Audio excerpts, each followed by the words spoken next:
오늘 말씀은 에스겔서 47장 1절부터 12절입니다. 구약성경 에스겔 47장 1절부터 12절까지 함께 봉독하겠습니다. 그가 나를 데리고 성전문에 이르니 성전의 앞면이 동쪽을 향하였는데 그 문지방 밑에서 물이 나와 동쪽으로 흐르다가 성전 오른쪽 제단 남쪽으로 흘러 내려더라. 그가 또 나를 데리고 북문으로 나가서 바깥 길로 꺾여 동쪽을 향한 바깥 문에 이르시기를 본즉 물이 그 오른쪽에서 스며 나오더라.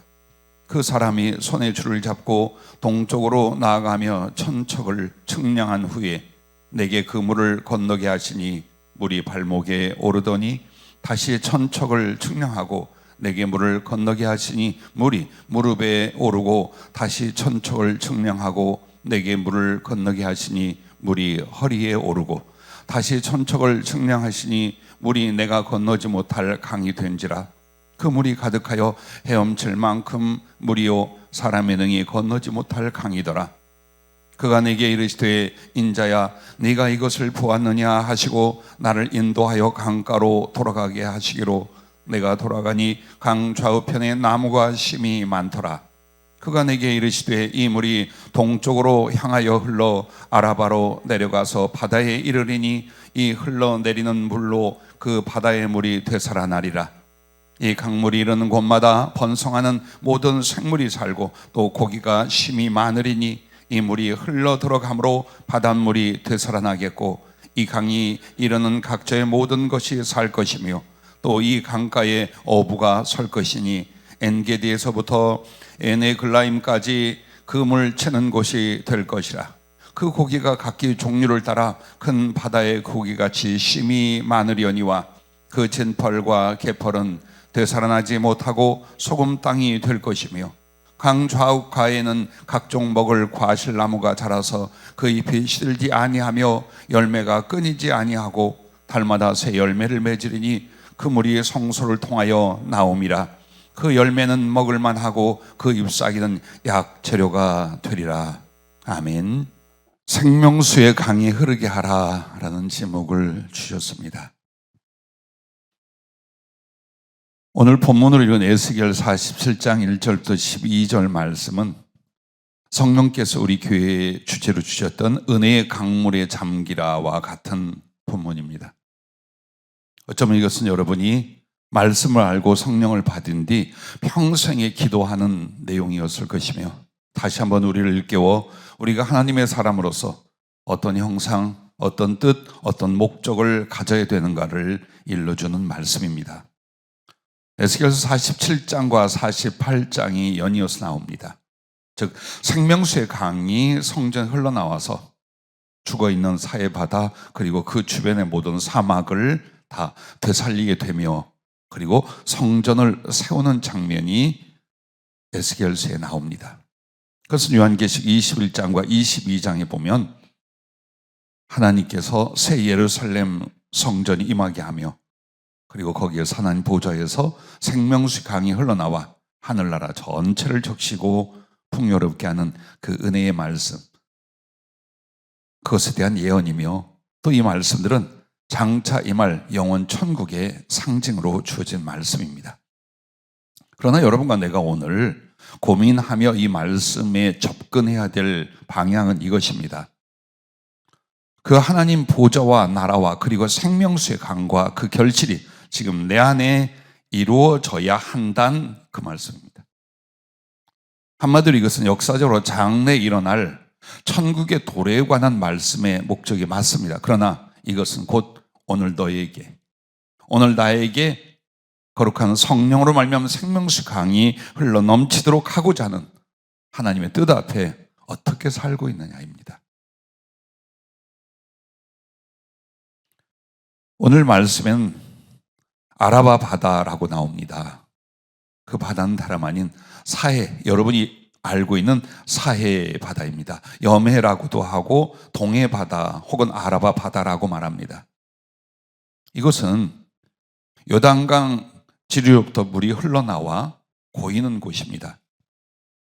해발 마이너스 430.5m입니다. 그 말은 수면으로부터 430m 아래로 내려가 있다는 겁니다.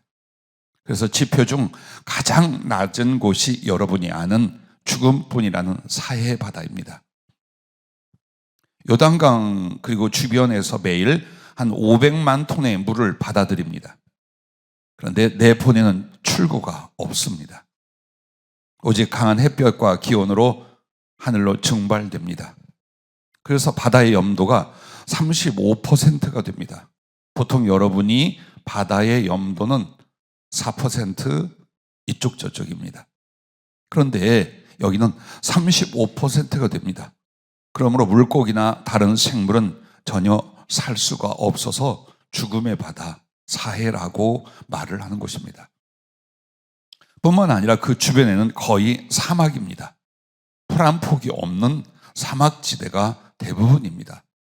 그런데 이 에스겔서에 말하는 하나님의 성전에서 동쪽을 향해 있는 그 성전에서 물이 흘러나오더니 그 아라바 바다, 사해 바다를 적시고 주변을 적셔서 전체가 모든 나무며 과일이며 풍성해지기 시작하더니 그 죽은 바다에는 물고기들이 자라나기 시작합니다.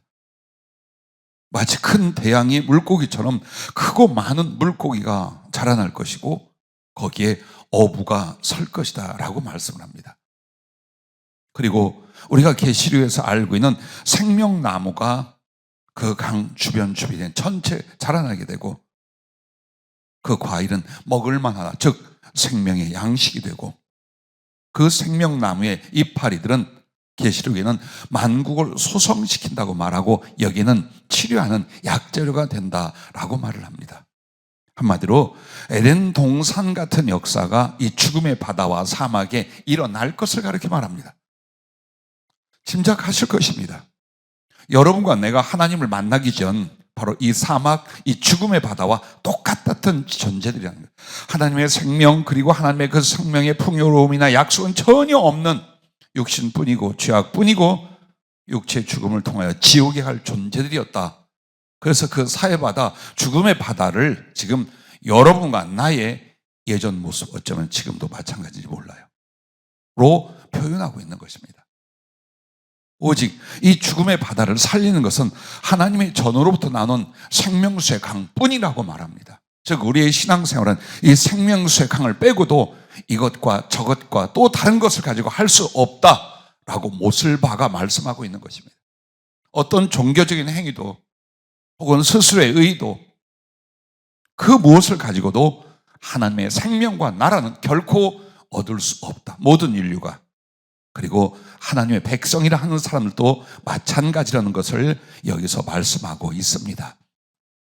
그럼 먼저 성전을 살펴보겠습니다. 에스겔 47장 1절 말씀을 주목하십시오. 그가 나를 데리고 성전 문에 이르시니 성전의 앞면이 동쪽을 향하였는데 그 문지방 밑에서 물이 나와 동쪽으로 흐르다가 성전 오른쪽 제는 남쪽으로 흘러내리더라 라고 말씀을 합니다. 그럼 여기서 말하는 성전은 곧 하나님의 보좌요, 그의 임재를 가르쳐 말씀하는 것입니다. 요한계시록 4장 4절 말씀에 보면 24장로가 있고 그리고 3장에 보면은 3절에 보면은 하나님의 보좌가 나옵니다. 그런데 그 하나님의 보좌는 아주 간단하게 이렇게 기록되어 있습니다. 벽옥과 같고 홍보석과 같고 무지개가 들린 녹보석과 같더라. 이렇게 하나님의 형상을 말씀을 하고 있습니다. 그리고 오늘 이 말씀 에스겔서에도 1장에 보면 이 에스겔이 하나님의 나라, 하나님의 보좌의 영광과 천사들을 봅니다. 근데 거기서 보면 비슷한 말씀이 나와요. 근데 이 하나님의 보좌라고 하는 게 뭐냐면 하나님의 보좌가 있고 그 위에 앉으신 이가 마치 불과 같고 보석의 빛과 같이 빛나더라고 목격자들은 말을 합니다. 그래서 보통 하나님을 하나님의 보좌 혹은 하나님 보좌에 앉으시니라고 말합니다. 이것은 성부와 성자와 성령 삼위일체의 하나님이시며 하나님의 형상과 그 영광이신 예수 그리스도로 나타내게 됩니다. 즉 천국에 가면 여러분과 내가 성경을 통해 듣고 배웠던 하나님 아버지가 따로 계시고 그 아들 예수께서 따로 계시고 주의 성령이 따로 계셔서 세 분을 만나는 일이 없습니다. 왜냐하면 하나님은 보이지 않습니다. 그 존재는 영이시라 보이지 않습니다. 그래서 그 아들 예수 그리스도가 사람의 모습으로 세상에 오셨고 우리를 구원하시고 부활하사 사람의 모습으로 하나님의 보좌로 복귀하셨습니다. 그렇게 되어질 일들과 영원히 그의 백성들과 함께 살 때 여러분 불과 함께 살거나 보석들과 함께 살지 않습니다. 나와 똑같이 생기신 머리카락을 만질 수 있으며 그 손과 손의 못자국을 만질 수 있으며 가슴을 안고 주님과 함께 입 맞추며 그 얼굴을 만지며 모든 사랑으로 아버지와 아들과 딸과 같이 신랑과 그 신부와 같이 영원히 잊을 수 없는 신한 법과 같이 그렇게 감히 우리가 창조주 하나님과 함께 살아갈 것입니다. 그래서 예수님을 가리켜 보이지 않는 하나님의 형상이라고 말하고 하나님의 보좌, 그 보좌에는 아버지 하나님이 근원이시며 그 위에 앉으신 이의 형상이라는 말은 예수님 성자 하나님을 가리켜 말씀을 하고 있습니다. 그런데 이 하나님의 보좌란 그럼 왜 하나님의 보좌가 있을까? 우리가 아는 하나님은 무소부재하십니다. 즉 어느 곳에도 계시고 어느 곳에도 계실 수 있습니다. 그런데 그분에게 어느 곳에 보좌가 필요하다, 어디에만 계신다라고 성경에 말하는 이 내용을 우리가 어떻게 이해해야 될까요? 그것은 하나님은 어디나 다 영의 세계나 물질 세계나 혹은 사람에게나 어디나 계실 수 있지만 그 하나님께서 예수 그리스도와 성령을 보내시는 하나님의 근원이요 본체이신 아버지의 좌소로서 보좌를 말합니다. 이 말은 하나님은 어디에 계시나 그의 본체가 그의 영광의 좌소가 있는데 그게 바로 천국에서도 가장 지고하고 거룩한 그 장소, 거기를 가리켜 하나님의 보좌라고 말하고 있는 것입니다. 그래서 그 하나님께서 만약 여러분과 나에게 임하셨으면 하나님의 보좌가 내게 옮겨오신 것입니다. 그래서 여러분과 나는 육체요 한 인간이 아니라 하나님이 거하시는 그분의 성전, 그분의 보좌가 되는 줄로 성경은 또 우리에게 그렇게 말해주는 줄로 믿으시길 바랍니다. 그런데 그 하나님의 보좌, 아버지와 그리스도 예수께서 함께 하시는 하나님이 거하신 그곳은 반드시 생명수의 강이 흘러내리게 되어 있습니다. 그리고 그 생명수의 강은 이름 그대로 하나님의 생명과 그 풍성을 모든 존재와 받는 존재들에게 전하고 이룩하시는 성령님이십니다. 즉 하나님의 성령께서 하나님의 생명과 그 은혜의 모든 풍성한 것을 전해주고 그것으로 영혼을 살리며 하나님의 나라를 이루어가는 것입니다. 그러므로 여러분이 어떻게 하나님의 생명을 얻었느냐? 예수님을 믿어 그 생명수의 강이라 표현되는 하나님의 성령이 여러분에게 임했기 때문인 줄로 믿으시길 바랍니다. 그런데 생명수의 강이 여러분에게 임했는지 안 했는지를 어떻게 알아요? 여러분이 어떻게 알아요? 하나님의 형상을 보지 못합니다.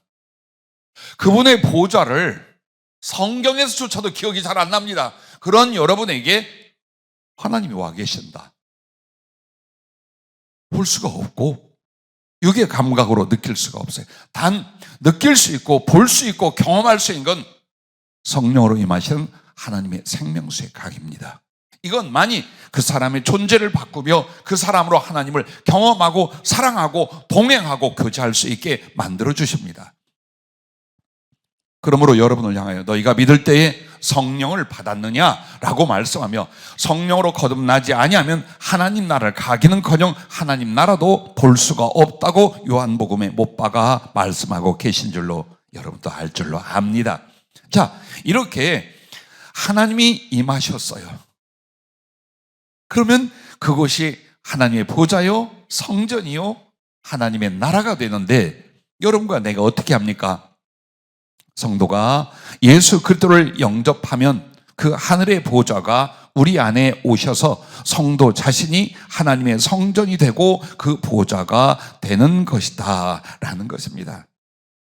그래서 여러분과 내가 잘 아는 요한복음 1장 12절부터 11절부터 이런 말씀이 있습니다. 자기 땅에 오매 자기 백성이 영접하지 아니하였으나 영접한 자 곧 그 이름을 믿는 자들에게는 하나님의 자녀가 되는 권세를 주셨으니 어느 누구도 이 세상을 지으신 하나님이 한 인간의 모습 예수의 이름으로 이 땅에 오셨을 때에 받아들이지 않았다는 거예요.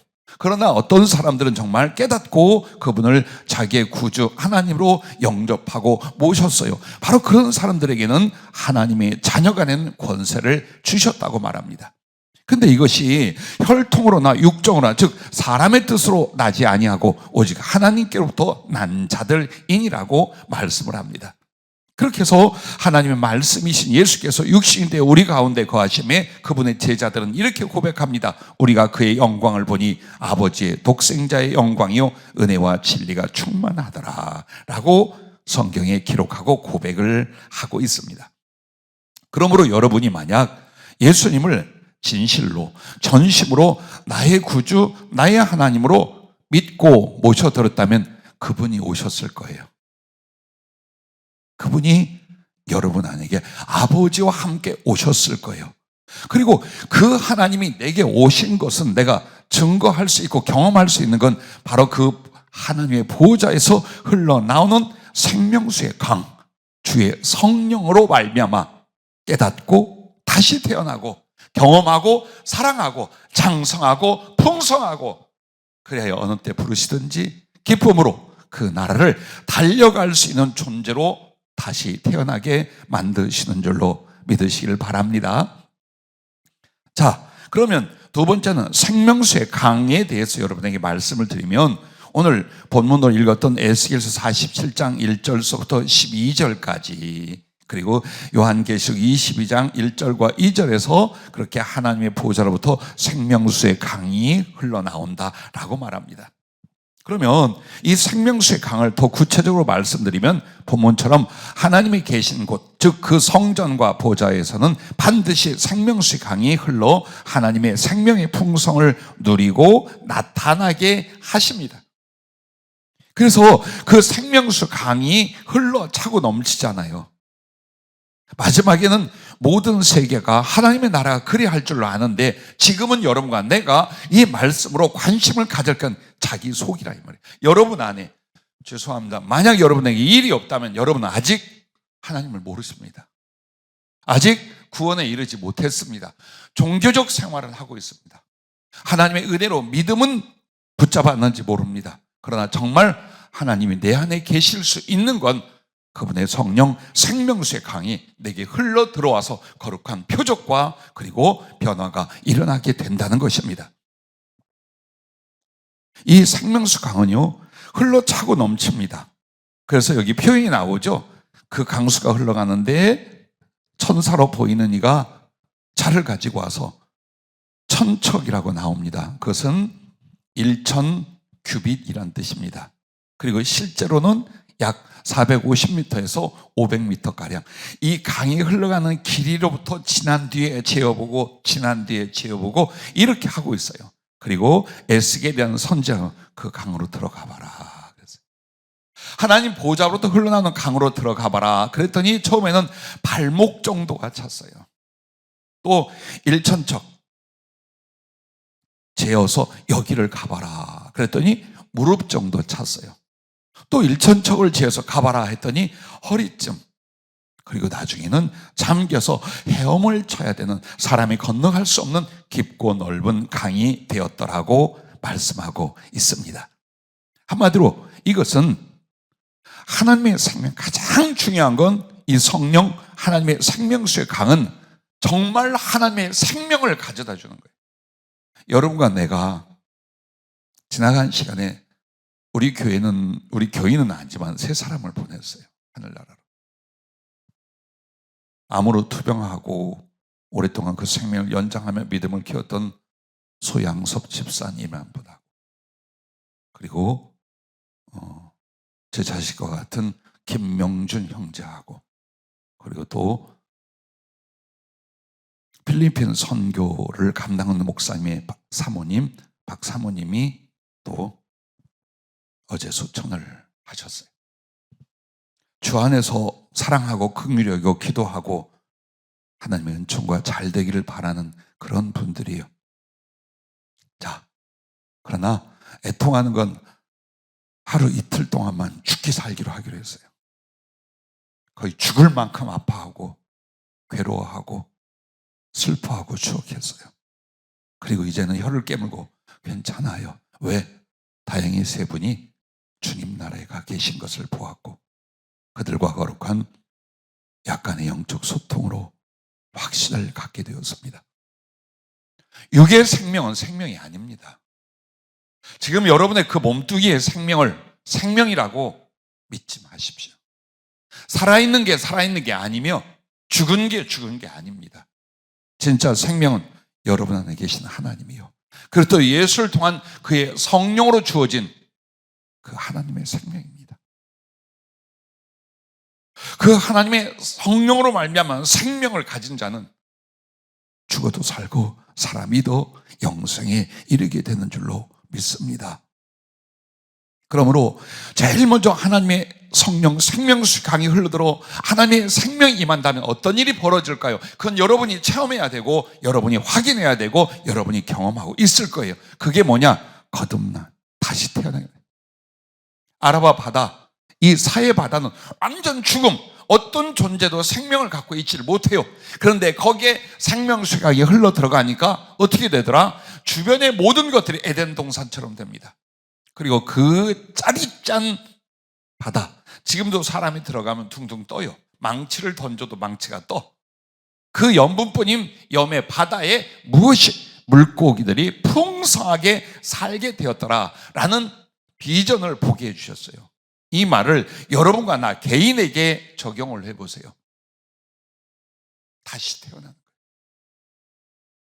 반드시 다시 태어나는 경험과 그 삶이 이어지게 되어 있습니다. 수없이 많은 크리스찬들이 교회를 나오고 신앙을 고백하고 신앙의 종교적 행위를 하면 당연히 천국 갈 걸로 알아요. 성경은 그렇게 말하지 않습니다. 오늘 여러분과 나는 진리 안에 정직해야 합니다. 정직하지 않으면 스스로 속이게 됩니다. 성경은 분명히 말합니다. 네가 하나님을 정말 모셨다면 생명수의 강 성령이 흘러 생명을 주는데 그 생명은 마치 사해 바다가 생명의 바다가 되는 변화가 너에게 일어날 것이다 라고 말씀을 하고 있는 겁니다. 그렇다면 여러분, 거듭난 것조차는 우리가 어떻게 확인할 수 있을까요? 없던 날개가 돋을까요? 근육이 달라질까요? 얼굴이 천사같이 바뀌나요? 전혀 그렇지 않는단 말이에요. 두 가지에서 보십시오. 하나는 내가 하나님의 생명수의 강으로 그 생명을 얻고 거듭나게 되면 하나는 이것입니다. 예수님이 믿어지고 그 사랑이 체험되기 시작합니다. 즉 한마디로 전혀 하나님의 존재도 믿어지지 않았어요. 근데 이제는 그분이 이렇게 사랑하는 것에 대해서 어때요? 내가 느낄 수 있으며 경험할 수 있으며 나도 그분을 사랑할 수 있는 영혼의 존재의 변화가 반드시 일어납니다. 그러나 그 성령으로 거듭나기 전에는 믿는 것 같아요. 의지하는 것 같아요. 그러나 사랑은 하지 않습니다. 왜? 사랑을 모르는데 어떻게 그를 사랑해요? 그게 정직한 말이에요. 정말 사랑하고 인생과 목숨을 바치고 이런 일은 안 일어납니다. 왜? 그 사랑이 잘 안 느껴지거든요.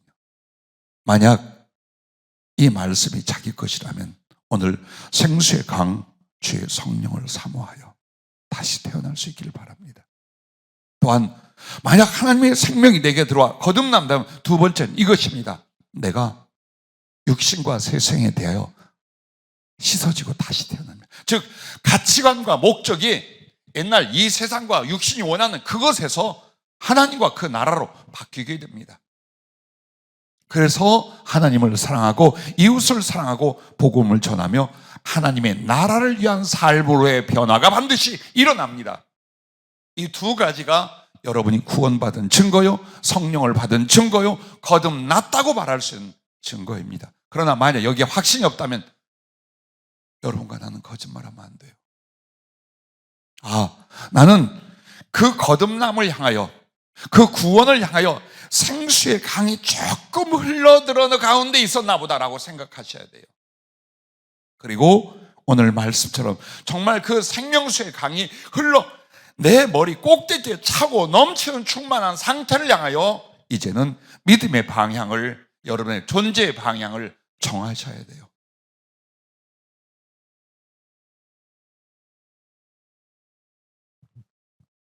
죽음 앞에서 물질이 무엇입니까, 여러분?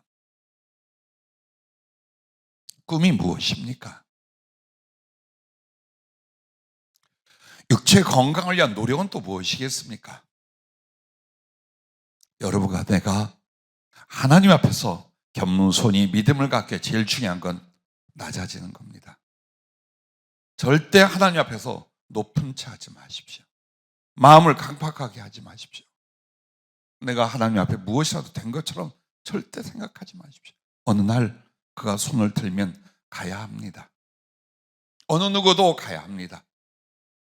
그때 여러분은 성령으로 거듭나 그 하나님의 사랑과 나의 삶의 변화로 하나님과의 동행이 일어난 생명을 얻은 자, 생수의 강으로 다시 태어난 자가 되어 계셔야 합니다.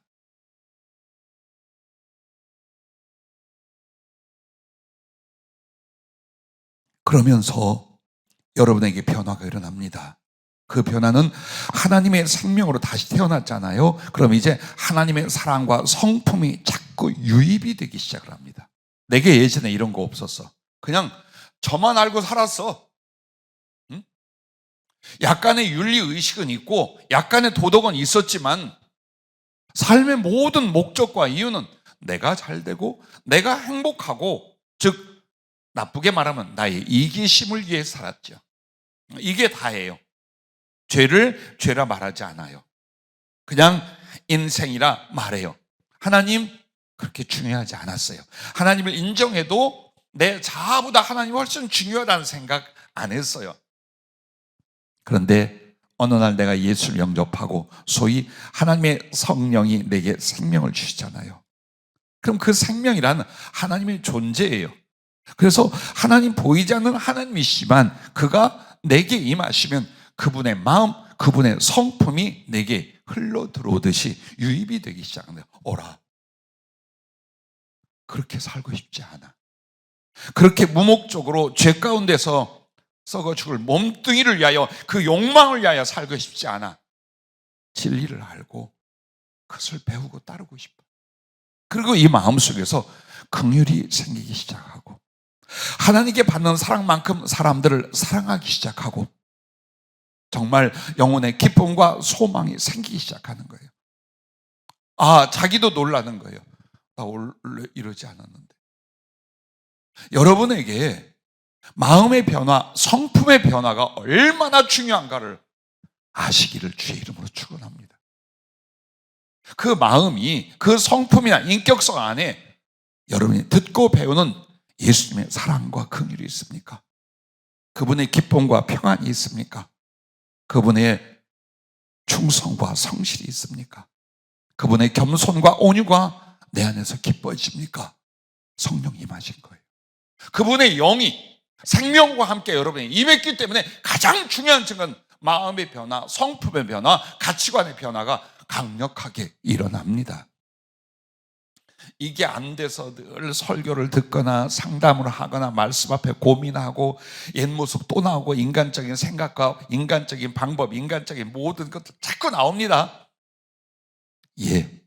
성령이 해답이십니다. 왜 우리는 그렇게 하나님 앞에 연약할까요? 아니, 고집이 셀까요? 하나님의 성령이 나를 더욱 충만히 주장하고 지배하고 다스릴 수 있는 상태가 아니기 때문에 누구나 그래요. 그래서 주님이 성령을 받고 충만해진 걸 아주 어려운 수천 가지의 관문을 통과하게 하시지 않았어요. 하나님의 성령을 받는 걸 와라. 너는 목마른 자는 와라. 와서 값없이 살아. 목마르면 마시라 이거예요. 사모함만 있다면 얼마든지 하나님의 성령은 생명과 그 하나님의 존재와 함께 너에게 임하여 너의 표적이 되며 너의 존재가 되며 너의 행복이 되어주겠다라고 말씀을 하는 거예요. 교회 그냥 다녀서 그래요. 그냥 교회를 이렇게 예배에 참석하는 일, 어느 정도 계명을 지키는 일, 혹은 헌금과 봉사를 하는 일, 이렇게 다 규정을 합니다. 약간의 아쉬움은 기도하는 일, 절대로 생명수의 강이 넘치지 않습니다. 그래서 내가 믿기는 믿어도 희미합니다. 하나님의 존재나 그 구원에 대하여 그 나라에 대해서 희미한 가운데 안개 속을 걷듯이 그와 같이 가고 있는 것인데 그건 악이 아니에요. 여러분이 악해서가 아니에요.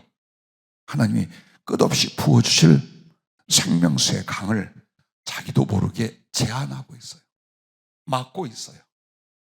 그래서 아주 독특하고 고약한 육신의 기질들과 고집이 끝까지 살아있게 만드는 거예요. 그러니 우리에게 번뇌는 가득하고 행복은 더 깊어지지 않는다는 것입니다. 그렇게 하면서 여러분은 이제 느껴요. 가치관이 달라졌어요. 예수님의 마음과 성품을 담는 것이 가장 고상하고 아름다운 것, 내 스스로 느껴져요. 가장 행복하고 거룩한 것, 내가 여겨요. 변화됩니다. 그렇게 해서 여러분의 목표는 잘 먹고 잘 사는 삶이 아니에요. 아직도 그것이에요? 지금보다 낫게 살아야 하는 게 여러분의 목적이라면 생명수에 강하고 거리가 먼 거예요. 삶은 필요해요. 삶의 필요도 필요해요. 그거 아버지께 맡길 수 있어요. 그리고 무엇보다도 이제는 내가 남은 인생 동안 소중한 주 예수 그리스도를 닮아가는 것. 무엇으로? 인격과 마음, 가치관과 성품, 소망으로 바뀌어가는 거예요. 그게 거듭난 사람, 성령이 임하는 사람은 아주 너무나 강해요. 너무나 소중해요. 그리고 나머지는 하나님을 의지하고 하나님께 맡길 수 있는 믿음이 그 안에 일어나게 됩니다. 만약 여러분이 지금 나의 영혼과 삶의 방향을 그리스도 예수, 그 고상하고 거룩한 그 사랑의 인격과 성품을 계속해서 내 안에 만들어가고 이 가치관이 내게 분명하다면 여러분 지금 성령께 더욱 잡혀있는 사람들 맞아요. 표적이 일어나지 않아도, 기사가 나타나지 않아도 성령의 사람, 생명수의 강수가 나를 크게 수성시키고 있는 사람이 맞습니다. 그렇게 하고 무엇보다도 이제는 부인할 수 없는 일이 벌어져요. 그 하나님과의 친밀한 교제가 일어납니다. 우리 민규 형제가 교회 나온 지 얼마 안 돼요. 그런데 어떤 문제를 놓고 하나님께 금요일 날 또 주일 날 빠지 않고 기도를 하더라고요. 그리고 상담하는데 예수님의 응답을 받았어요. 분명히 내 안에 내가 아닌 그분이 이렇게 대답해 주셨어요 하고 상담을 하는 거예요. 예, 시작이에요. 시작이에요. 하나님의 성령으로 그분이 내 안에 계시면 이제는 그분과의 깊고 친밀한 교제로 들어가게 됩니다. 그래서 더 구체적으로 더 충만해지고 이렇게 되는 거예요. 눈을 열고 귀를 열고 가슴을 열어주기 시작을 해요. 즉 육신인 내 존재, 그러나 육신이 아니라 나의 영혼 안에서 눈이 열리고 귀가 열리고 가슴이 열려서 하나님과의 그리스도 예수님과의 사랑과 교제가 실제로 일어나고 그 사랑의 친밀함의 깊이가 실제로 인격성 안에 생활 속에 나타나기 시작하는 거예요. 기도가 이제 그렇게 되기 시작을 해요. 얼마나 좋을까요? 예수님을 느낄 수 있다면. 얼마나 행복할까요? 그의 얼굴을 볼 수 있다면. 얼마나 담대해질까요? 그가 묻는 모든 말에 대답해 주신다면. 그렇게 하십니다. 내가 그 생명수의 강으로 잠기력을 안 하기 때문에 보고 듣고 느낄 수가 없는 이 답답하고 연약한 인생을 그냥 살아가고 있는 것뿐입니다. 그렇게 해서 주님과의 깊은 사랑을 들어요. 며칠 전 분명 우리 교회는 생명수 강이 흘러넘치는 걸 보았어요.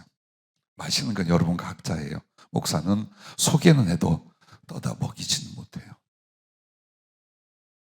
주님이 오셨어요. 나는 그런 주님의 모습을 40년 만에 처음 봤어요. 그 모습이 어떻게 보여주셨냐면, 희고 빛나는 머리를 소위 그 올백으로 넘겼는데 약간 세워진 채로 약간 굽슬거림으로 등까지 내려가는 긴 머리이셨어요. 수염은 없었어요. 얼굴은 희고 빛나는데 20대 청년 같았어요. 남자인 나도 너무 잘생기고 아름다운 주님의 얼굴에 하염없이 눈을 떼질 못했어요. 그리고 그 얼굴이 해와 같은 광채로 빛나기 시작했어요. 주님, 오늘은 왜 이렇게 정확히 보여주시겠어요? 부활의 주님의 모습이래요. 그리고 하늘에서 여러 사람이 예수님의 형상을 봅니다. 그 머리와 털의 희기는 양털과 같고 흰 눈과 같으며 그 입에서는 검이 나오고 그 눈은 불꽃 같으며, 이거 기억나시죠? 그것은 세상, 즉 하나님이 쳐야 될 심판을 향해서는 그와 같아요. 그러나 자기의 사랑하는 백성을 바라볼 때는 얼마나 촉촉하게 젖은 눈인데, 긍휼과 그리움으로 눈물에 막이 씌워져 있는 눈이에요. 그게 여러분의 예수님의 눈이에요. 그러시면서 그래요. 많은 사람들이 부활하신 주님이나 하늘에 있는 주님을 전부 다 할아버지로 만들어 놓는답니다. 수염이 이렇게 장발로 산신령같이 그려서 다. 근데 사실은 주님이 그 모습이시다. 왜 그럼 그 모습이냐? 나는 너의 친구고 너의 신랑이기 때문이다. 그래서 여러분을 맞이할 주님은 아마도 정말 나의 신랑, 나의 친구, 아무런 감격 없는 최고의 사랑과 멋짐으로, 그리고 사랑스러움으로 여러분을 만나 주실 거예요. 하나님의 성령은 여러분의 예수님과 한 존재의 깊은 교제와 사랑 속에 들어가게 만들어 주십니다. 그리고 진리의 지혜와 생명과 능력이 나타나면서 이웃에게 그 하나님을, 그 하나님의 구원을 전하고 나누게 하는 것입니다. 그래서 결국 생명수의 강 성령을 받아가면 어디까지 가느냐? 머리에 잠기는 성령의 충만함에 이르게 됩니다. 왜요? 그 이유는 바로 그 생명수의 강이 성령과 그 모든 하나님의 은혜이기 때문에 그와 같습니다. 그러므로 생명수의 강이 내 안에 흐르고 차서 넘칠 때 하나님을 아는 것과 믿는 것과 사랑하는 것과 하나님을 나타내는 것과 하나님께 영광을 크게 돌리게 되는 줄로 믿으시기를 바랍니다. 자, 그러면 여러분과 나에게 1000번 만번을 이야기해도 하나님의 성령 생명수의 강이 흘러넘치는 은혜와 축복이 없어요. 그런데 여러분에게 7가지를 성령은 소개를 하셔요. 여러분이 정말 성령으로 생명수의 강이 흘러넘치게 되면 어떻게 되느냐? 첫째, 하나님, 즉 진리를 아는 것과 사랑함이 아주 커지고 깊어진다라는 거예요. 그렇습니다. 로마서 5장 5절 말씀에 보면 우리에게 주신 성령으로 말미암아 하나님의 사랑이 마음에 부음바 됨이니라고 하는다. 얼마나 좋을까요? 이렇게 미치는 건 잘하는 걸 거예요. 하나님, 그리고 그분의 사랑과 진리를 인하여 미쳐버렸어요. 육체나 정욕이나 돈이나 세상 것에 미쳐버리는데 하나님과 진리를 향해 미쳐버릴 수 있다면 얼마나 복될까요? 주님은 그렇게 하시려고 하는 거예요. 점점 깨달아져요. 느껴져요. 하나님을 알고 만나게 돼요. 그러니 그 하나님의 사랑이 부어지고 경험되니 이 사람 또한 하나님을 향하여 얼마나 사랑의 깊이가 커지겠습니까? 두 번째는 존재적 소성과 번창이 이루어진다는 거예요. 이 말이 뭐냐면 오늘 에스겔서 47장에 나오는 것처럼 사해 바다예요. 죽음의 바다예요. 사막과 광야예요. 거기에 모든 나무와 모든 열매와 모든 아름다운 것들과 물고기가 다 살아나는 것처럼 내 안에 나란 존재에게 그런 일이 벌어진다는 거예요. 하나님의 은혜로, 하나님의 생명으로, 그리고 하나님 안에서의 거룩한 행복과 기쁨으로 그리고 능력으로 점점점 한 존재가 소성되고 번성해져 간다는 겁니다. 그것은 삶으로 이어집니다. 자, 세 번째는 영성과 인격성이 그리스도를 닮아 장성한다는 거예요. 그래요. 그럴 수밖에 없겠죠. 인간의 죄성이나 약한 건 남아요. 죽을 때까지 있어요. 그러나 이걸 극복하여 하나님의 말씀과 그분의 사랑과 그분의 인격성을 향하여 육적인 사람이 영적인 사람으로 바뀌어가요. 육의 노예였고 육의 본성으로만 살았어요. 괴로워하고 고통받는 것도 여기만 있었어요. 그런데 점점 영적 사람, 하늘의 사람, 말씀과 성령의 사람으로 변화되어 가기 시작을 합니다. 그렇게 해서 좀 전에 말씀을 드리면 예수님을 닮아 가기 위하여 그는 계속 빠르게 성장해 갑니다. 네 번째는 하나님의 지혜와 능력이 매우 커집니다.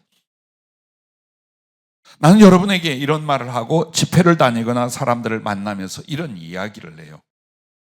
자, 금요일 날 상중에도 약속한 대로 경북 의성에서 심히 고통을 받고 번뇌하고 있는 한 전도사님이 우리 김도아 집사님을 통해 예배에 참여하고 기도를 받고 가셨어요.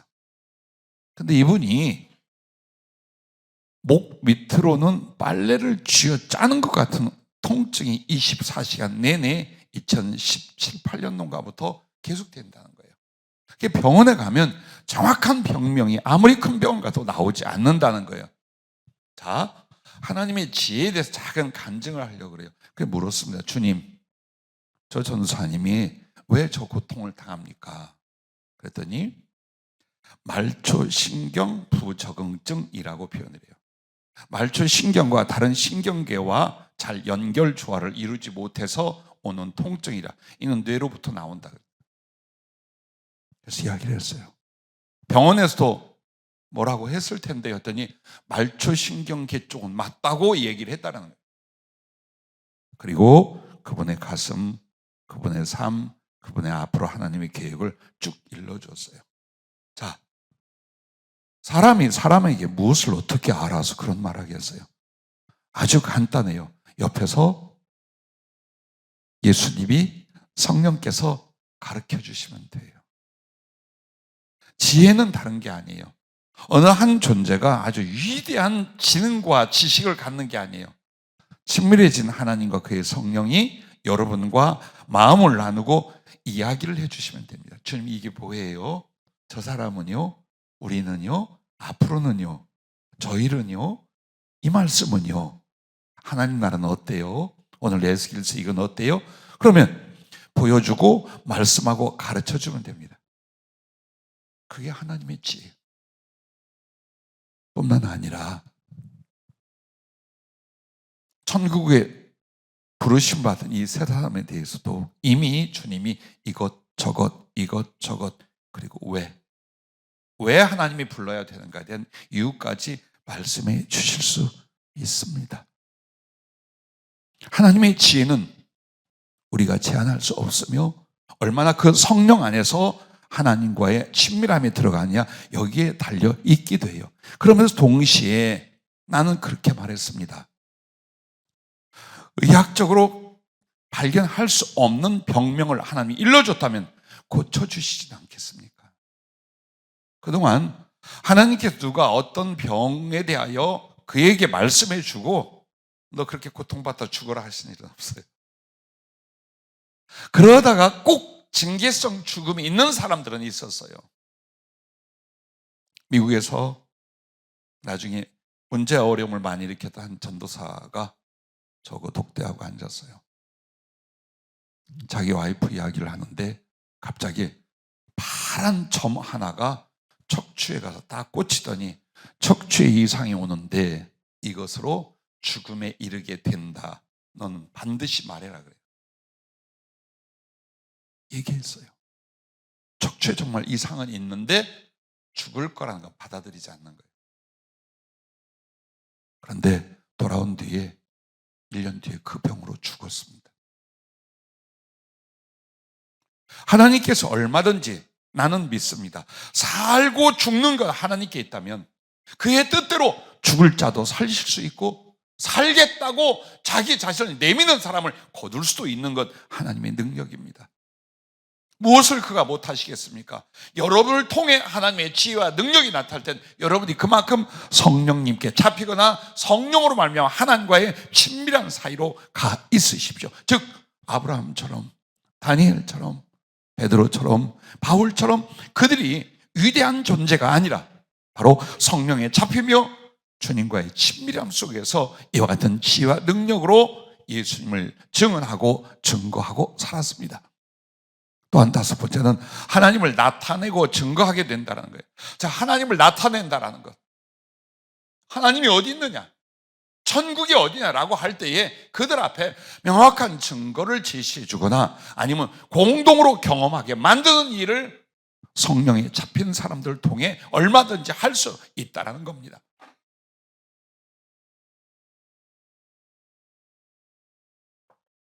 사람을 변화시킬 때 가장 강력한 것은 병을 고치는 일들이었습니다. 이미 병원이나 의학으로 손쓸 수 없는 상태를 기도로 혹은 예수의 이름으로 낫게 할 때에 그들 삶이, 그들의 중심이 가장 큰 변화를 일으키기도 합니다. 그런데 그게 무엇일까요? 하나님을 나타내는 방법 중에 하나입니다. 예언은 무엇일까요? 하나님이 살아계신 바를 나타내는 증거 중에 하나입니다. 또한 하나님의 생명의 풍성으로 다른 영혼들을 구원하고 소성시킨다. 자, 내 안에 예수님이 충만해요. 내 안에 소위 사람에게 생명을 주신 하나님의 생명으로 풍성해요. 나누어지게 됩니다. 여러분이 누군가 사랑의 교제를 갖거나 인격적인 관계를 맺을 때에 그들에게 하나님의 진리가, 하나님의 성령이, 하나님의 사랑이 넘어가게 됩니다. 그렇게 해서 여러분은 분명히 영혼을 구원하는 사람들이 돼요. 오늘 본문 말씀에 보면 사의 바다가 생명의 바다가 되고 물고기가 가득한데 거기에 어부가 설 것이다 라고 나와요. 그 어부가 누구를 말할까요? 성령으로 우리를 구원하신 예수님을 가리키고 두 번째는 하나님의 사람들을 가리키는 거예요. 여러분과 내가 영혼들에게 바로 그 하나님의 생명과 사랑을 나눠주며 그들로 하나님을 알고 하나님 앞에 거듭나고 하나님을 사랑하고 하나님과 사는 사람들로서 세워 그들의 바로 주님 앞에 올려드린 역할이 어부가 하는 일입니다. 성령이 아니면 이런 일은 할 수가 없습니다. 그리고 끝으로 그 사랑과 충성으로 하나님의 보좌 우편을 주신다라는 거예요. 하나님의 보좌까지 나가는 건 모든 구원받는 사람에게 허락되어 있지 않습니다. 하나님의 보좌 앞이란 그분의 본체와 거룩한 접촉과 연합을 하는 자리입니다. 그래서 이 땅에서도 여호와의 불이 임할 때 구름으로 경계를 삼고 가까이 못 오겠습니다. 가까이 가면 죽습니다. 하나님 나라는 죽음을 거쳐가서 그게 아니에요. 하나님의 거룩하심과 영광과 위엄을 인하여 경계가 있습니다. 하늘나라도. 하늘나라 전역을 자유롭게 소유하고 경험하고 누릴 수 있지만 하나님의 보좌라, 즉 하나님의 본체의 접근은 반드시 성경에는 수정 같은 유리바다를 건너가야 됩니다. 그런데 이게 무엇으로 갔느냐? 마음을 다하고 목숨을 다하고 힘을 다하고 뜻을 다하여 주 너의 하나님을 사랑하고 이웃을 네 몸같이 사랑했다는 그 사랑으로 율법의 완성을 이룬 사람들이 넘어간다라고 나옵니다. 그런데 그걸 누가 이룰 수 있습니까? 하나님의 사랑, 하나님의 성령이 임하여 그 은혜가 아니면 누가 하나님을 위해 목숨을 내어놓겠습니까? 누가 예수 이름에 자기의 목숨을 바치겠습니까? 살려고 그토록 애들을 쓰는데 누가 하겠습니까? 누가 남을 위하여 사업이나 삶을 조절하고 베풀고 주는 걸 위하여 자기 인생과 행복을 소비하겠습니까? 이 미친 사람들 아니겠어요? 미친 사람들 맞아요. 근데 하나님의 성령은 그렇게 올바르게 미치게 만듭니다. 그런 사람들을 하나님은 더 이상의 경계와 거리를 두지 아니하시고 당신의 본체 가장 가까운 곳에 와서 그 영광과 사랑의 지위를 갖게 하고 연합을 이루십니다. 그것이 소위 제자들에게 주님이 약속했던 내 보좌 우편에서 나와 함께 이스라엘 12고을을 다스리리라 하신 그 말씀이 바로 그 말씀입니다. 자, 이처럼 여러분과 나에게 하나님의 성령 생명수의 강은 너무나 소중하고 절대적이고 모든 것 다입니다. 그래서 여러분과 내가 아는 사울 왕과 다윗을 보십시오. 둘 다 신앙인이었습니다. 여호와 하나님을 믿었고 이스라엘의 첫 번째 왕이 됩니다. 그러나 사울은 나중에 귀신에 잡혀서 영적 시험을 이기지 못하고 육신적이고 세상적으로 살다가 결국 적군에게 맞고 자기 칼에 엎드려 자살해 죽습니다. 왜 하나님의 사람이, 왜 나름대로 성령을 경험했다던 이 사울 왕이 그렇게 될까요? 단절된 거예요. 생명수의 강. 더 이상 그에게는 생명수의 강이 공유되고 흘러 넘치는 일을 막아버렸어요. 그래서 오늘 말씀에 제일 주목해야 될 부분은 11절이에요. 그 진펄과 개펄은 되살아나지 못하고 소금 땅이 될 것이며 라고 말했습니다. 여기서 진펄과 개펄은 사해 바다에 있는 진펄과 개펄을 말한 것이 아니라 사해 바다와 동떨어진 주변의 물 웅덩이나 습지들을 가리켜 말합니다. 왜? 생명수의 강이 사해 바다로 연결될 때 원류와 연결되지 않은 그쪽 웅덩이나 습지들은 그냥 계속 증발되고 소금 덩어리가 되고 끝난다. 소송이 안 된다 그 말이에요. 하나님의 사람으로 부름을 받고 교회를 다녔어도 만약 생명수의 강이 계속 내 안에 존재하며 내게 거룩한 생명과 그리스도의 은혜로 나를 붙잡아 주지 않는다면 나는 이 진펄과 개펄 같이 될 수밖에 없다는, 그게 바로 사울 왕이었어요. 어느 날부터 하나님 앞에 교만해집니다. 월권을 합니다. 불복종합니다. 육신의 생각으로 하나님이 사랑하는 사람을 미워합니다. 그러다가 사단이 들어가 비참한 죽음을 갖고 망하게 됩니다. 그러나 다윗은 흔들리고 넘어지듯 하나 하나님 말씀과 성령에 붙잡혀 하나님의 가장 마음에 맞는 사람으로 그 나라에 들어가게 됩니다. 베드로를 보십시오. 또 바울이라는 사도가 처음에 어땠습니까? 하나님의 성령을 받기 전에 인간적인 열심만 갖고 있었어요. 이 바울은. 그래서 율법이나 혹은 지도자들이 말하는 전통에 맞지 않으면 예수도 예수 믿는 것들도 다 잡아 죽이려고 했던 자입니다. 이 속에 하나님의 사랑이 있고 생명이 없었어요. 그럼에도 그의 중심과 장래를 보고 부활의 주님이 그를 만나고 곧 그는 성령을 받게 됩니다. 완전히 이 사람이 달라집니다.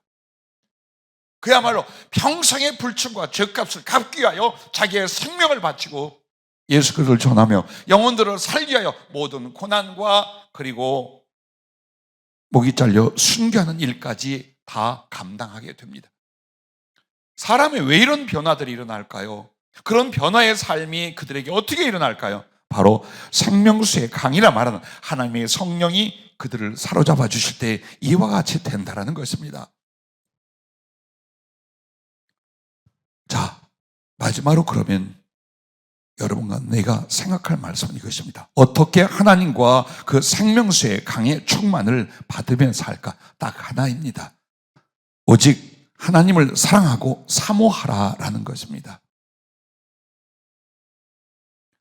요한복음 7장 37절에 보면 누구든지 목마르거든 내게로 와서 마시라. 나를 믿는 자는 성경의 이름과 같이 그 배에서 생수의 강이 흘러나오리라 하시니 이는 그를 믿는 자들이 받을 성령을 가리켜 말씀하시는 것이라. 정확하게 말해주고 있죠. 자, 그 하나님 보호자에서 흘러나온 생명수의 강은 오늘 그리스도 예수의 피로 말미암아 믿음을 가진 사람들에게 부어줄 성령이시라고 말하는 거예요. 그런데 그걸 주님은 설교 시작할 때 말씀을 드린 것처럼 수백 가지, 수천 가지의 조건을 말하지 않아요. 만약 여러분에게 성령 충만하면 구원받지 못한다라고 하면 여기에 성령 충만하지 않을 사람이 있겠습니까? 얼마나 우리가 여유가 있습니까? 믿으면 된대. 예수만 믿고 교회만 다니면 천국 간대. 이렇게 교육되고 이런 교리로 자기를 무장하고 있으니 성령 충만하지 않아도 된다 이 말이에요. 내가 믿으면 어차피 성령이 임했으니까 성령 충만 아니어도 된다라는 거야. 어디서 이런 착오와 어디서 이렇게 잘못된 교리가 우리에게 들어왔습니까? 성경을 성경대로 보지 않는 거예요. 쉬운 대로 받아들이는 거예요. 나를 위하여 육신과 세상을 위하여 살 만큼 살고 어느 정도 신앙에 기여하여 나중엔 천국도 가고 할렐루야. 이렇게 스스로를 기만하며 육신과 죄성의 자아를 자꾸 자기 안에 살게 만드는 거예요. 그러므로 하나님의 성령은 내게 어떤 은혜로, 내게 어떤 믿음으로 임하였지만 이슬같이, 빛낫같이 던져지고 그 충만한 강수로 잠기는 일은 죽었다 깨도 안 일어난 이유가 바로 여기에 있다라는 걸 오늘 주님이 우리에게 말씀하고 있는 것입니다. 그냥 목말라 하라 이 말이에요. 주님을 인하여 배가 고파 죽을 것 같습니다. 주님을 사모하여 목이 말라 죽을 것 같습니다. 이거면 된다 이 말이에요. 그런데 굽어 살펴 돌아보십시다. 정말 사모하시나요? 내가 사랑하는 사람보다 그 하나님을 더 사랑하여 사모한 적이 있나요? 물질이나 사업이나 돈보다 훨씬 하나님을 사랑하고 사모하여 갈망하고 그런 노력을 해본 적이 있나요? 기도한다고 하면서 전적으로 하나님 알기를, 하나님 사랑하기를, 하나님 경험하기를, 하나님을 소유하기를 위하여 나의 모든 힘과 마음을 쏟아본 적이 있나요? 거의가 없어요. 크리스찬들에게 거의 없어요. 그래서 하나님의 성령 충만 생수의 강이 흘러넘침은 그냥 피상적인 설교나 성경 공부 중에 나오는 일이지 나와 내 영혼과 내 인생과는 별로 상관이 없어 하고 살아가고 있는 거예요. 욕심쟁이 아니십니다. 인색한 분이 아닙니다. 와서 값없이 살아. 저 목마르거든 사모함이란 나는 예수 믿어도 정말 하나님을 알지 못해요. 나는 구원받는다고 하면 그 나라를 전혀 알지 못해요. 나는 말씀을 듣지만 그 말씀을 기뻐하고 그 말씀대로 살지를 못해요. 내 영혼과 내 삶을 다 하나님을 향하여 드리고 장래 그분 앞에 가겠다 하지만 난 아직도 이기적이고 죄가 많고 엉망진창. 주님 이 영혼을 어찌하오리까? 내가 어떻게 해야 됩니까? 라는 고민과 슬픔으로 그분 앞에 무릎을 꿇는다면 벌써 그분의 사랑과 성령이 가슴과 삶을 적셨을 거예요. 근데 그렇게 안 한단 말입니다.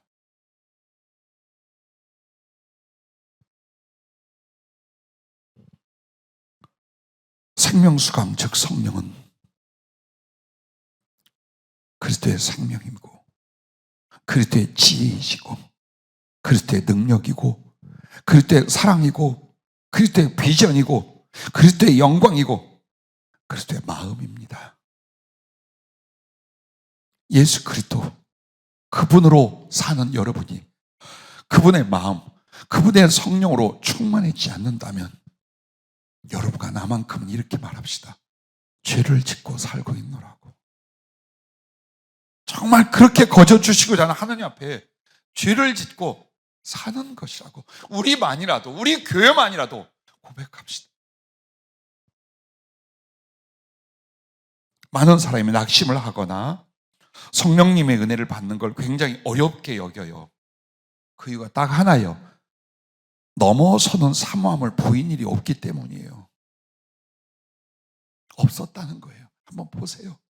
정말 내 안에 그 타는 목마름이 있었던가? 나라는 존재와 죄성에 대한 불만과 아픔으로 이 거룩과 의를 향하여 정말 변화되기를 원했던가? 예수님을 알고 싶고 그 사랑을 체험하고 싶고 그 나라를 먼저 내가 어떻게든 경험하고 나를 맡기고 나를 드리고 변화되기를 위하여 오직 대답이 하나님의 성령뿐이시라는 것을 고백하며 매달리며 그 대가를 치르려고 한 적이 있던가? 주님의 대답은 없었다는 겁니다. 그렇게 안 한다는 겁니다. 그래서 여러분과 나에게 이 사모함이 뭘로? 말씀과 기도 생활과 순종이 절대적으로 필요합니다. 나아가 여러분과 나는 적당히 교회 다니는 걸 부끄러워해야 됩니다. 아니 내가 어떻게 예수를 이따위로 믿어? 라는 내 안에 회개가 일어나야 됩니다. 그럼 어떻게? 진짜 주님의 제자가 되자. 정말 참 주님의 제자가 되자. 못났지만 허물 많지만 인간성 아직 살아있다.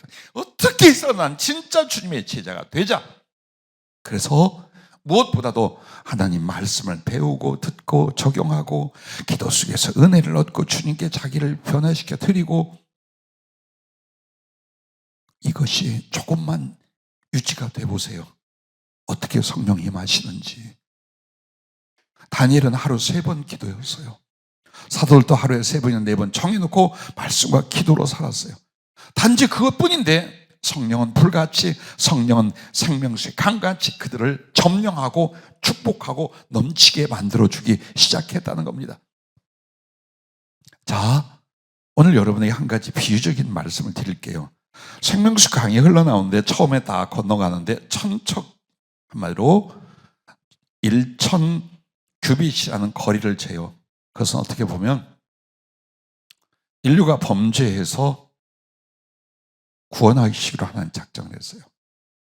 그것은 예수 그리스도의 피값을 치른 뒤에 하나님의 성령으로 말미암아 이제 영혼들을 구원하고 충만케 하시기로 했어요. 1000년의 세월이 지났다고 봐도 돼요. 그랬더니 이 세상이 받을 만한 상태가 발목 잠기는 정도. 또 1000년을 주님이 기다렸어요. 못 오느라. 그랬더니 이번에는 무릎 정도. 또 1000년이 지났어. 그랬더니 허리 정도. 그리고 또 1000년이 지났어. 하나님의 긍휼과 자비와 그 모든 성실하심으로 말미암아 이제 너네 잠겨. 누굴 통하여? 아담으로부터 기록된 수는요 한 4000년 정도 돼요. 예수님 오시기까지. 그 그리스도로 말미암아 흘리신 피로 말미암아 이제 하나님의 성령은 사모하는 누구에게든지 얼마든지 생수의 강처럼 흘러 넘치는 시대로 만들어주신 역사적인 사건을 말하기도 합니다. 그러면 동시에 이 생각을 해봐요. 자, 여러분과 나에게 생명수의 강이, 그래 성령을 오셨어요. 그 발목쟁이까지밖에 안 찬다 하면 이 말은 이거예요. 이렇게 생각하셔도 돼요. 믿음으로 사는데 개우 믿음을 이탈치 않고 걸어갈 수 있는 성령의 은혜 정도, 그게 발목 정도까지. 자, 무릎까지 찼어요. 이 사람 하나님 의자여 무릎 꿇고 기도할 수 있는 정도. 허리까지 갔어요. 이제서야 순종이나 믿음이나 사랑이 제대로 만들어지는 정도예요. 푹 잠겼어요. 성령 충만, 예수 충만, 그 사랑 충만이 된 거예요. 그는 오히려 말씀이 더 기쁘고 하나님의 성령으로 하나님의 깊은 사랑으로 들어가고, 그리고 하늘을 나는 독수리로 다시 태어나는 영혼의 변화와 강력함이 일어나게 됩니다. 같은 성령님이 임하실 때에도 우리가 어디에 머물며 어떤 사모함을 갖느냐에 따라 이와 같은 결과가 오게 되는 것입니다. 그러므로 주님이 누가복음 5장 4절부터 7절 말씀에 보면 베드로에게 말씀을 전한 뒤 밤새 고기잡이하고 온 베드로에게 저 깊은 곳에 가서 그물을 던져봐라 하고 말씀을 합니다. 그랬더니 거기서 그물이 찢어질 만큼 고기를 잡습니다. 여기서 같은 말입니다. 얕은 물가에서 고기 못 잡아. 하나님의 말씀의 깊이, 성령의 깊음으로 들어가 봐라. 제발 좀 얘들아. 주님 그 말씀하는 거예요. 거기서 하나님이 주실 선물, 하나님이 주시는 그 능력, 하나님께서 그 사람을 들어 쓰실 각종 달란트, 그리고 천국의 보좌까지 그 깊은 곳에서 네가 건져 올릴 것이다, 그 말이에요. 왜 우리는 밤새 수고했지만 빈 그물만 가지고 왔던 베드로 같은 인생을 살려고 하십니까? 왜? 도대체 여기다 세상의 끝은 잔뜩 쌓으려고 하는데 정말 내가 믿고 살아가는 그분, 그 나라, 그 은혜로 충만하게 채워지려는 건 왜 우리는 갈망하지 않습니까? 지금 내 존재가, 내 삶이 빈배와 같지 않습니까? 건강이 있고 나이가 있다고요? 물질도 좀 있다고요? 그게 뭔데? 그것이 뭔데? 하루아침에 재 같은 것 아닐까요? 그것이 뭔데? 진짜가 뭐며, 진리가 뭐며, 영원한 것이 뭐며, 생명과 행복과 그리고 능력이 무엇이겠습니까? 그 하나님의 성령으로, 하나님의 은혜로 사로잡히는 이 일인 줄로 믿고 부디 2월달이 끝났습니다. 그러나 사모는 같은 비슷한 주제로 성령께서 계속 하고 계십니다. 부디 매일 작정을 해야 됩니다. 큰 은혜와 주님을 향한 사랑의 뜻을 가슴속에 작정하십시오. 이대로는 안 되겠다. 이걸 신앙이라고 갖고 사냐? 이걸 성령 받은 사람이라고 내가 이렇게 살고 있냐? 응? 내 자아 하나도 못 이기고 세상 것 하나도 못 버리고 못 이긴 내가 이꼴로 내가 어떻게 하나님께 가겠느냐? 라는 것이 설교를 들으면 아프잖아요. 그냥 여러분과 내가 스스로 생각해야 돼. 그리고서 하나님께 작은 시간이지만 말씀 잡고 기도하고 나를 변화시키고 드려요. 예, 가장 중요한 성령 충만이 겁니다. 나를 변화시키는 겁니다. 말씀과 그 하나님의 성령이 마음껏 주장하고 축복하고 동행하실 수 있도록 작은 변화를. 하나님이 원하지 않는 것입니까? 성령을 거스리는 것입니까? 유욕과 세상의 것입니까? 그걸 조금씩 말씀과 기도 앞에서 바꾸기 시작합니다. 바꿔지는 만큼 하나님의 성령은 발목에 잠기고 무릎에 잠기고 허리에 잠기고 내 머리 전체, 내 영혼 전체의 충만으로 임하게 되는 것을 여러분 믿으시길 바랍니다. 부디 그 진펄과 개펄이라 말하는 습지와 웅덩이는 되면 안 됩니다. 47장 11절에 그 진펄과 개펄은 되살아나지 못하고 소금 땅이 될 것이며 라고 말했습니다. 설명드렸지요. 하나님께서 사해바다를 중심으로 해서 생명수의 강이 흘러가게 했는데 떨어져 있다 이 말이에요. 사해바다와 그 요단강 줄기가 아니라 떨어져 있는 습지나 물 웅덩이들 안다 있다 이 말이에요. 생명수 강이 흘러가는 그 길과 그 생명수 강과 안다 있는 존재들은 전부 다 어떻게 되냐? 소금밭, 소금 구덩이로 끝난다 이 말이에요. 우리는 전부 다 진리 앞에 나갔던 사람이요, 예수 앞에 나갔던 사람이요, 천국과 그 구원과 소위 하나님을 위해 살아보겠다고 진리 가운데 모인 사람들. 그러나 생명수 강, 그 성령인가 다 있습니까? 그가 내게 흘러오실 수 있도록 기꺼이 겸손히 사모하며 허용하고 계십니까? 그를 인하여 삶을 바꾸거나 순종으로 나를 하나님께 드릴 수 있는 상태로 내가 주님 앞에 있습니까? 사해바다는 수천 년간 죽음의 바다입니다. 아브라함 때부터. 거긴 생명이 없어요. 그런데 거기에라도 생명수의 강, 성령이 흘러들면 생명 충만한, 하나님의 소송을 시키고 부흥케 하고 번창케 하는 역사가 일어난다라는 거예요. 그런데 떨어져 있는 것, 생명수의 강이 흘러들을 수 없게끔 하는 떨어져 있는 습지나 웅덩이는 절대로 이게 되지 않는다라고 말하고 계신 것입니다. 그 생명수의 강이 흐르지 않거나 자꾸 끊어지게 하는 종교 생활을 가리키는 말입니다. 결국 말씀이 말합니다. 제일 여러분이 무서워할 건 물질이나 건강이나 죽고 사는 문제가 아닙니다. 내게 말씀이 없어지게 하는 겁니다. 그리고 믿음이 마르고 사랑이 식고 성령의 은혜가 말라버려 다시는 소송될 수 없는 형식적 신앙과 영혼의 상태가 되는 것, 그걸 가르쳐 말하는 겁니다. 그래서 그 궁핍과 비참한 것은 육신적이고 세상적인 것을 가람과 주림만을 겪다가 끝나는 신자의 모습을 이렇게 물웅덩이, 개펄과 진펄로 표현을 하고 있는 것입니다. 부디 여러분과는 하나님 밖에 있던 자들입니다. 그분의 은혜로 부르심을 받고 그분 안으로 왔습니다. 그러므로 그 예수의 피로 그 보내주신 하나님의 생명수의 성령이 내게 모든 지혜면 지혜, 사랑이면 사랑, 변화면 변화, 능력이면 능력, 달란트면 달란트로 충만히 임하게 하셔야 합니다. 무시하지 마십시오. 성령을 거역하거나 성령을 무시하거나 성령을 근심시키지 마십시오. 우리에게는 성령으로 말미암아 하나님과 관계 모든 것이 다 이루어지게 되어 있기 때문입니다. 오늘 이 진펄과 개펄은 내게 상당한 가능성들이 있어요. 떨궈버리는 겁니다.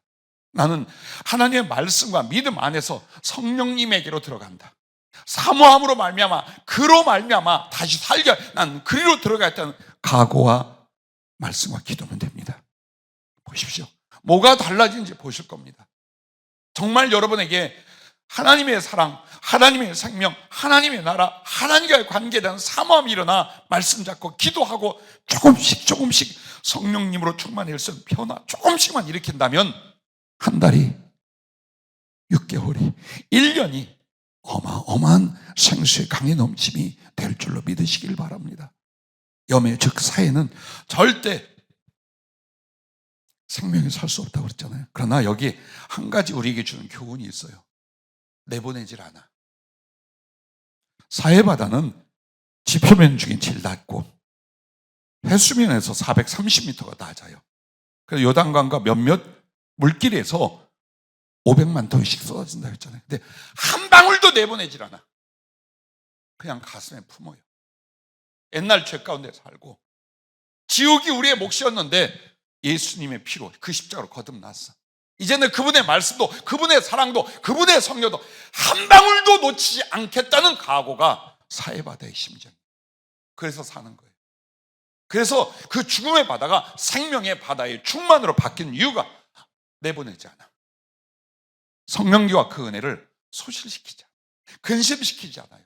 사모하면 미칠 것 같은데 절대로 성령을 거스려 살려고 안 해요. 그게 바로 오늘 사해바다가 보여주는, 왜 그 사해바다가 생명수의 바다로 바뀌는가를 보여주신 말씀 중에 하나입니다. 여러분과 저에게 이 설교를 주셨습니다. 나는 진팔과 개펄로 떨어져 있는가? 아니면 그 생명의 은혜, 성령의 은혜 가운데 발목까지인가? 잠길 정도인가? 아니면 소금 땅의 심령인가? 내 스스로의 신앙과 진리의 판단과 삶이 지금 옳은가? 바르게 가고 있는가?